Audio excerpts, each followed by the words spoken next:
Hello दोस्तों, welcome to IQ platform. Today I'm going to tell you some important sources taken from other countries in our constitution. दोस्तों मैं आज आपको कुछ important sources के बारे में बताऊंगा, कुछ इम्पोर्टेंट जो हमने दूसरी कंट्रीज से अपने कॉन्स्टिट्यूशन में ऐड किए हैं। कुछ ऐसे सोर्सेज के बारे में आपको बताऊंगा जो एग्ज़ाम पॉइंट ऑफ व्यू से इंपॉर्टेंट है, जो बार बार एग्ज़ाम में पूछे गए हैं। ऐसे सोर्सेज के बारे में आपको बताऊंगा। तो दोस्तों, अगर आज आप मेरे इस चैनल पर नए हैं तो सब्सक्राइब कर लीजिएगा। तो चलिए दोस्तों, फिर शुरुआत करते हैं। फर्स्ट है आपका यूनाइटेड किंगडम। यूनाइटेड किंगडम यानी ब्रिटेन। दोस्तों, ब्रिटेन से हमने लिए हैं parliamentary form of government, the idea of single citizenship, rule of law. दोस्तों, यहाँ पे मैं इंपॉर्टेंट ही कराऊंगा और इस वे में कराऊंगा कि आपको लॉन्ग टर्म तक याद रहेंगे। जैसे अगर मैं बात करूँ parliamentary form of government, idea of single citizenship, rule of law, ये बहुत मेन चीज़ें हैं हमारी कंट्री के अंदर। तो ये हमने ब्रिटेन से क्यों ली? देखिए, बात करें अगर हम 1947 से पहले की, तो हमारे देश में बेसिकली अंग्रेज़ों का ही राज था। तो अंग्रेज़ों का यानी ब्रिटिशर्स का राज था, ब्रिटेन के जो थे उनका राज था। तो उनकी जो इम्प्लीमेंटेशन थी हमारी कंट्री के अंदर, जो भी उन्होंने इम्प्लीमेंट कर रखे थे रूल, उसमें से कुछ रूल ये भी थे जो इम्पोर्टेंट थे। तो हमने इनको एज इट इज़ अपना लिया था। जैसे पार्लियामेंट्री फॉर्म ऑफ गवर्नमेंट है, इसमें बेसिकली इसमें है क्या? देखिए, जो गवर्नमेंट होगी, गवर्नमेंट का जो हेड होगा वो आपका प्राइम मिनिस्टर होगा। जो अपनी गवर्नमेंट को चलाएगा वो कैबिनेट, जो है हमारे कैबिनेट मिनिस्टर्स, उनके थ्रू चलाएगा। अच्छा, प्राइम मिनिस्टर तो गवर्नमेंट का हेड होगा। स्टेट का हेड इसमें आपका प्रेसिडेंट होता है।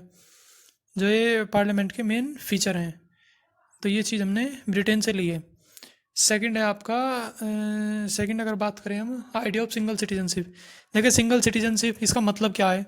सिंगल सिटीजनशिप का मतलब है कि हमारी कंट्री में केवल एक ही सिटीजनशिप रहेगी, ड्यूअल सिटीजनशिप नहीं काम करेगी। जैसे आपका, अगर मैं बात करूँ अमेरिका की, तो अमेरिका के अंदर ड्यूअल सिटीजनशिप है। जैसे वहाँ पर स्टेट की अलग है और आपकी जो उसकी सेंट्रल की अलग है। अगर वहाँ पर मतलब वहाँ पर ड्यूअल सिटीजनशिप लेनी पड़ती है, पहले स्टेट की लो फिर आप सेंट्रल की लोगे।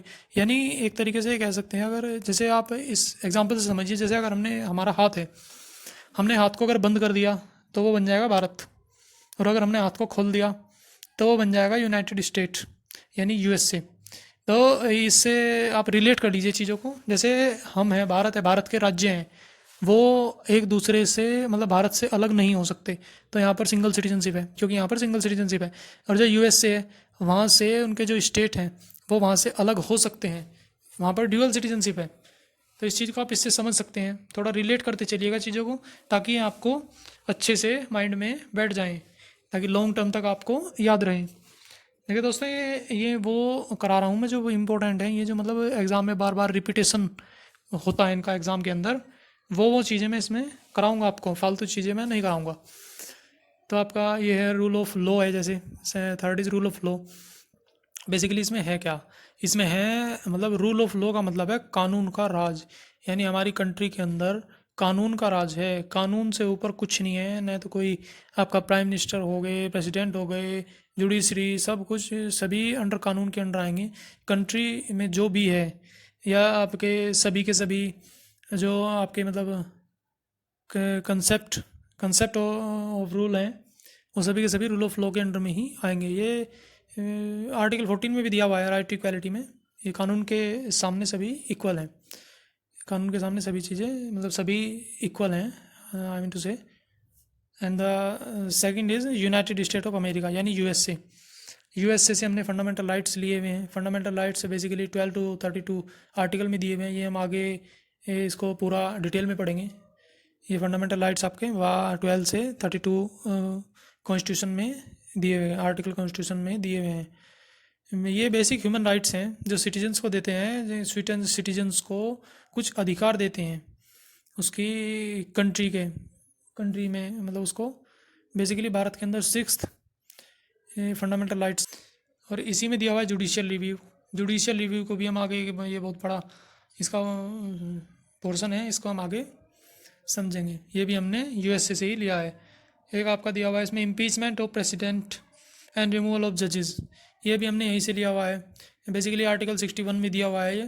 इम्पीचमेंट ऑफ प्रेसिडेंट को मतलब महाभियोग प्रक्रिया जो होती है प्रेसिडेंट की, उसमें 14 दिन पहले उसको नोटिस देना पड़ता है। जजेस का भी सेम प्रोसेसर होता है। तो ये चीज़ें हम लोग आगे इसमें समझेंगे। तो ये आपके यूएसए से ली गई है, ये आर्टिकल 61 में दिया हुआ है। इम्पीचमेंट दिया हुआ है जो प्रेसिडेंट का, उसमें दिया हुआ है आपका कौन सा प्रोवाइड करता है for some important of president through legislative process carry out by the house of parliament. 2 house of parliament के द्वारा ये कैरी आउट किया जाता है। ओके, ये चीज़ भी हमने यूएसए से ली है। थर्ड आता है हमारा आयरलैंड। आयरलैंड से हमने डायरेक्टिव प्रिंसिपल लिए हैं, जैसे डीपीएसपी है हमारे, ये हमने आयरलैंड से लिए हैं। ये हमारा 4th पार्ट है कॉन्स्टिट्यूशन का। इसमें डीपीएसपी है, 4th पार्ट है कॉन्स्टिट्यूशन का। और नेक्स्ट है आपका nomination members of Rajya Sabha. Rajya Sabha के जो मेंबर्स होंगे उनका नॉमिनेशन वो हमने आयरलैंड से ही लिया है। ये चीज़ें भी हमने आयरलैंड से ही ली है। Method of election of president, जो प्रेसिडेंट का जो इलेक्शन होता है हमारे यहाँ पर, हमारे यहाँ भारत के अंदर जो प्रेसिडेंट का इलेक्शन होता है, ये भी हमने आयरलैंड से लिया है। देखिए इस चीज़ को आप याद रखिए, ये चीज़ ये क्वेश्चन कई बार रिपीट हो चुका है। ये आपका directive principles of state policy, ये कहाँ से लिया गया है। Method of election of president, ये भी आपका क्वेश्चन रिपीट हो चुका है। फंडामेंटल राइट्स का भी कई बार पूछा जा चुका है कि हमने कहाँ से लिया है। इन चीज़ों को आप अगर नोट डाउन करते चलें तो ये बहुत ही मतलब सही रहेगा। नोट्स बनाते चलिएगा hand to hand. Third is Canada. Canada से हमने distribution of power between central and government, central government and state government के बीच पावर का डिस्ट्रीब्यूशन किया गया है। ये हमने लिया है, कनाडा से लिया है। ये बेसिकली आर्टिकल 24-48 में दिया हुआ है। इसमें इस चीज़ को हम आगे डिटेल में समझेंगे। ये हमने कनाडा से लिया हुआ है। अगर हम बात करें नेक्स्ट की, तो नेक्स्ट है आपका फ्रांस। फ्रांस से हमने जो हमारी प्रियम्बल है, प्रियम्बल में हमने 3 वर्ड ऐड किए हैं, liberty, equality, fraternity.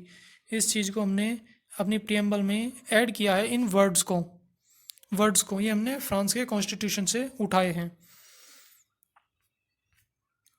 The next is Australia से हमने लिए हैं freedom of trade and commerce with the country and between states. जो ट्रेड्स हैं, मतलब 2 कंट्री के बीच का ट्रेड्स, ये 2 स्टेट्स के बीच का ट्रेड्स, ये हमने ऑस्ट्रेलिया से लिया है। इसको ऑस्ट्रेलिया से लिया गया है ये हमने। The next is south Africa.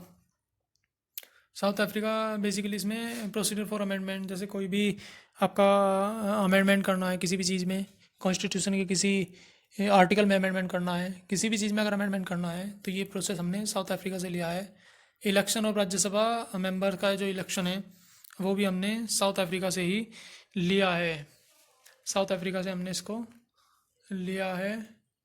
दोस्तों अब एक तो चीज़ हो गई ये तो हमारा सेकंड पार्ट था। इसमें मैं आपको कुछ याद करने के इसका फंडा बताता हूँ। एक इसको आप लर्न किस तरीके से कर सकते हैं। देखिए इसको लर्न करने के 2 मेथड हैं। फर्स्ट तो आप एक चीज़ ये देख लीजिए, जैसे आप एक मैप बना लीजिए मैप बनाइए। किस तरीके से मैप बनाएंगे, जैसे आप ये जितने भी स्टेट्स मैंने बताए हैं, मतलब जितनी भी कंट्रीज़ मैंने बताई है, इनको लिखिए। इनके डायरेक्ट सामने आप उसका एरिया लिखिए, मतलब एरिया वाइज इनको एक डिसेंडिंग ऑर्डर में लिख लीजिए। एरिया वाइज लिखकर आप इनको ऐसे याद कर सकते हैं। एरिया वाइज लिखकर आपको एरिया पता होगा, उसी हिसाब से इनको मैनेज कर लीजिए। एक पिक्चर फॉर्म बना लीजिए, मतलब इनकी उस बेस पर आप याद कर सकते हैं।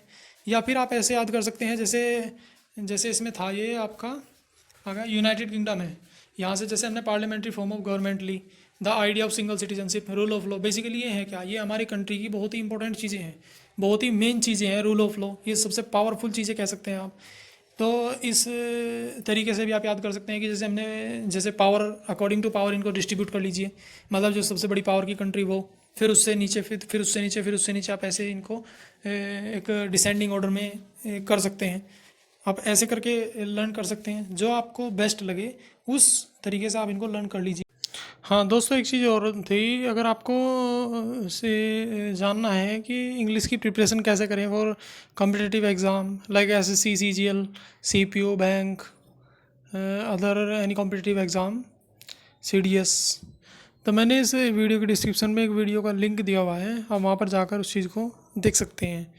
और बहुत ही बेस्ट वे में और इफ़ेक्टिव वे में और एक मतलब जिस चीज़ को आप अप्लाई करके उससे एक इफ़ेक्टिव रिज़ल्ट ले सकते हैं, उस वे में मैंने उस चीज़ को समझाया है। इन डिटेल वीडियो बनाई हुई है, एक ज़्यादा नहीं है, छोटी सी वीडियो है, आप उसको जाकर वहाँ पर देख सकते हैं, आपको ज़रूर उससे फ़ायदा होगा। सो थैंक यू फ्रेंड्स, मिलते हैं नेक्स्ट वीडियो में। घर पर रहिए एंड सेफ रहिए और ऐसे ही पॉजिटिवली पढ़ते रहिए। Thank you.